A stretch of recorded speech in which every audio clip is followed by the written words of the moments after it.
નમસ્કાર દર્શક મિત્રો, હું જપન શાહ, કાનમ એક્સપ્રેસ ન્યૂઝમાં આપનું સ્વાગત છે। જોઈએ આજના મુખ્ય અને મહત્વના સમાચાર। સુરત ક્રાઇમ બ્રાન્ચ અને સુરત ગ્રામ્ય એસઓજીનું સંયુક્ત ઓપરેશન। પલસાણા તાલુકાના એના ગામ નજીક દિલ્હી મુંબઈ એક્સપ્રેસ વે પરથી એક મહિલા સહિત 2 આરોપીઓ ઝડપાયા। પોલીસે બંને પાસેથી લગભગ 977 ગ્રામ મેફેડ્રોન ડ્રગ્સ ઝડપી પાડ્યું છે। ડ્રગ્સ સહિત કુલ 29.87 લાખનો મુદ્દામાલ જપ્ત। સુરત પોલીસના no drugs in Surat city અભિયાન અંતર્ગત મોટી કાર્યવાહી કરવામાં આવી। માહિતીના આધારે સુરત ક્રાઇમ બ્રાન્ચ અને સુરત ગ્રામ્ય એસઓજીએ સંયુક્ત ઓપરેશન હાથ ધર્યું હતું। પકડાયેલા આરોપીઓમાં 41 વર્ષીય માનસી અને 20 વર્ષીય સોહેલ શેખનો સમાવેશ થાય છે।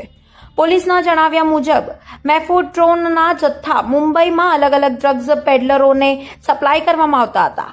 તપાસ દરમિયાન મહિલાનો અગાઉ પણ ડ્રગ્સના ગુનામાં સંડોવાયેલો ગુનાહિત ઇતિહાસ સામે આવ્યો હોવાની માહિતી છે। પોલીસે 977.61 ગ્રામ મેફેડ્રોન, રોકડ 2 મોબાઈલ ફોન સહિત કુલ 29,87,500નો મુદ્દામાલ કબજે કર્યો છે। હાલ પલસાણા પોલીસ સ્ટેશન ખાતે એનડીપીએસ એક્ટ હેઠળ ગુનો નોંધીને ડ્રગ્સનો જથ્થો ક્યાંથી આવ્યો અને કોને સપ્લાય કરવાનો હતો તે અંગે વધુ તપાસ હાથ ધરવામાં આવી છે। સુરતમાં ડ્રગ્સના નેટવર્ક સામે પોલીસની વધુ એક મોટી કાર્યવાહી। રિપોર્ટર સાગર સોલંકી, સુરત। સુરત શહેર ક્રાઇમ બ્રાન્ચને ઇન્ટરસ્ટેટ ડ્રગ રેકેટ પકડવામાં ખૂબ મોટી સફળતા મળી છે। રાજ્યના નાયબ મુખ્યમંત્રી હર્ષ સંઘવી સાહેબ, ડીજીપી મલિક સાહેબની જે આખી એક પોલિસી છે ઝીરો ટોલરન્સ ટુવર્ડ ડ્રગ્સની બદીને નાબૂદ કરવા માટે ગુજરાત પોલીસ કટિબદ્ધ છે અને એ અનુસંધાને no drugs in Surat city એની થીમ ઉપર જે સુરત શહેર છેલ્લા 2 વર્ષથી સુરત શહેર પોલીસ કામ કરી રહી છે એમાં એક ખૂબ મોટી સફળતા સુરત શહેર ક્રાઇમ બ્રાન્ચને મળી છે। એક આંતરરાજ્ય ડ્રગ નેટવર્કનો પર્દાફાશ કરવામાં આવ્યો છે। ક્રાઇમ બ્રાન્ચ ડીસીપી રોજિયા સાહેબ, એસીપી મોદી અને અમારા પોલીસ ઇન્સ્પેક્ટરોની આખી ટીમ છેલ્લા ઘણા સમયથી આ નેટવર્ક પાછળ મહેનત કરી રહી હતી અને એક ચોક્કસ હકીકત આધારે વડોદરાથી મુંબઈ તરફ જતો એમડી ડ્રગ, મેફેડ્રોન ડ્રગનો જથ્થો 1 કિલોથી વધુ જથ્થો એક કારમાં એ એક્સપ્રેસ હાઈવે પરથી પસાર થઈ રહ્યો છે એની માહિતી મળતા સુરત શહેરની ક્રાઇમ બ્રાન્ચે સુરત એસપી રાજેશ ગઢિયા અને એમની જે ટીમ છે એસઓજીની ટીમ એ અમારી મદદમાં આવેલી હતી અને એક સંયુક્ત ઓપરેશનમાં સુરત શહેર ક્રાઇમ બ્રાન્ચ અને સુરત ગ્રામ્ય એસઓજીએ આ 2 આરોપીઓ 900થી વધુ ગ્રામ, ટોટલ 977 ગ્રામ મેફેડ્રોન જેની કિંમત 30 લાખ રૂપિયા જેટલી છે એ પકડી પાડવામાં મોટી સફળતા મળી છે। જે પકડાયેલા આરોપીઓ છે એ માનસી અબ્દુલ સૈયદ, માનસી પોતે હિન્દુ છે અને એ મુસ્લિમ વ્યક્તિ સાથે મેરેજ કરેલા છે જેનું નામ માનસી અબ્દુલ સૈયદ 41 વર્ષની છે અને સાથે જે બીજો આરોપી પકડાયો છે સોહેલ સુલેમાન શેખ જેની ઉંમર 20 વર્ષ છે। આ બંને આરોપીઓ અત્યારે મુંબઈના રહેવાસી છે, એ સાંતાક્રુઝ ઈસ્ટ મુંબઈમાં રહે છે, બંનેના આજુબાજુમાં જ ઘર છે અને ઘણા વર્ષોથી એકબીજાના ઓળખે છે। આ આરોપીઓ પાસેથી 977 ગ્રામ મેફેડ્રોન સાથે મોબાઈલ, એની સાથે સાથે એની પાસેથી અલગ અલગ જે પ્લાસ્ટિકની થેલી, ઝીપ બેગ જે સપ્લાય કરવા માટેની એમ મળીને કુલ 30 લાખનો મુદ્દામાલ કબજે કરવામાં આવ્યો છે। પ્રાથમિક જે પૂછપરછ કરવામાં આવી છે માનસી અને સોહેલની એમાંથી એ ખબર પડે છે કે ભાઈ વડોદરા રેલવે સ્ટેશન પર કોઈ એક મહિલા એમને આ ડ્રગનો જથ્થો આપ્યો હતો। એ લોકો મુંબઈથી બાય કાર, ભાડાની કાર સાથે એ લોકો મુંબઈથી નીકળ્યા હતા। વડોદરા એક મહિલા પાસેથી એમણે આ ડ્રગનો જથ્થો, રેલવે સ્ટેશન પાસે એક મહિલા પાસેથી આ ડ્રગનો જથ્થો લીધો હતો અને આ ડ્રગનો જથ્થો એ મુંબઈ લઈ જઈને એ પોતે અલગ અલગ વ્યક્તિઓને સપ્લાય કરતા હતા, ડ્રગ પેડલર તરીકે કામ કરે।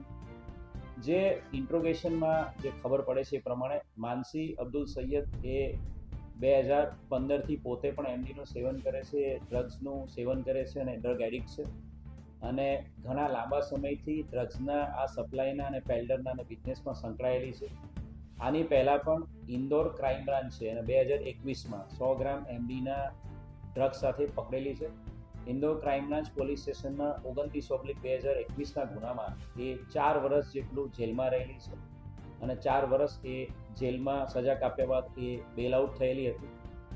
એની જે પૂછપરછ કરી ત્યારે જે ઇન્દોરમાં એ જે 100 ગ્રામ એમડીના જથ્થામાં પકડાયેલી હતી 2021માં, ત્યારે એવું ખબર પડે છે કે મધ્યપ્રદેશના અલગ અલગ જિલ્લાઓમાં એ પાર્ટીઝમાં આ ડ્રગ સપ્લાય કરતી હતી અને 2-3 વર્ષ સુધી મધ્યપ્રદેશમાં એક્ટિવ હતી અને ઇન્દોરમાં 31 ડિસેમ્બરની પાર્ટીમાં સપ્લાય કરવાના ઈરાદે એ નાના નાના બાળકોના ડાયપરમાં આ ડ્રગ્સ સપ્લાય કરવાનું કામ કરતી, ત્યારે એની ધરપકડ 2021માં ડિસેમ્બર મહિનામાં થઈ.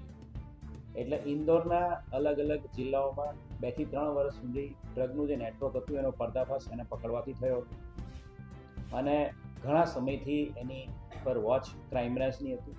માનસીની પૂછપરછ કરતાં એવું ખબર પડે છે કે પોતે પહેલાં મલેશિયન એરલાઇન્સમાં એર હોસ્ટેસ તરીકે પણ કામ કરી ચૂકેલી છે.